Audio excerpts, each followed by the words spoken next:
forget what we're trying to do is to get hard up against this corner here and leave a flat edge, which is basically flush with this surface here. You see the way that's all the way down flush? Flush and flush there. So now what I've done is I have found the widest section of this, which is up here, and that measures from the edge here to the very outside edge here. It measures 12.8 centimetres. It's 12.8 centimetres, so wherever I measure it's going to be less than 12.8 because that's the widest point. So 12.8 is there. So now what I need to do is put this in situ, but I need to make sure that this is vertical. So it's vertical. So now I set my dividers to that point there. So now I set these to that line.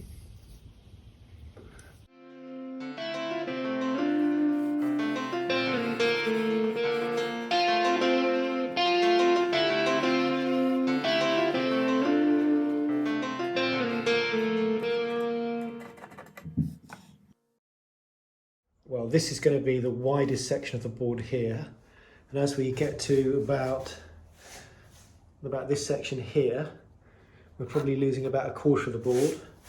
And as we come down towards the bottom of the board, we're losing about half of the board at this stage. We've got this, so it's actually going to back cut things.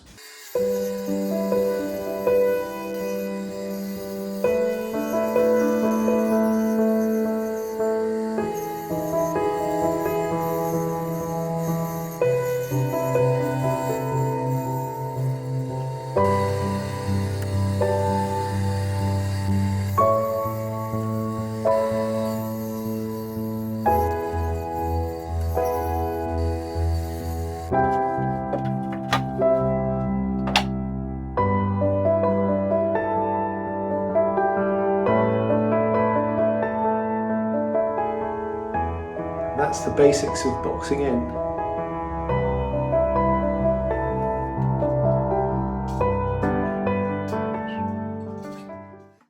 These are the two machine edges that we ended up with. That's vertical, that's vertical, that's a parallel gap there. Obviously we need to make a hole for the pipes to come out down here. See these little areas here that I've marked out, and that's where there's a little bit of contact. So I'll just tune that up with a block plane.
It's now time to do up these screws. We've got that block there, and we can afford to put a screw in that side there. That is not going anywhere. So this edge is going to bang up against that edge there. This edge here is going to stand really easily all the way up to the top. So now it's time to secure the front of this. So I'm going to use these 40mm or 1.5 inch panel pins to secure that face in, and that will hold it on. And it means if you ever need to take it off, this will just pull straight off.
So I've got this line here, and what I've done is I've put a mark there, I've put a mark there, so I've straightened that line there, and what I want to do is mark it up with this thing here.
Oh.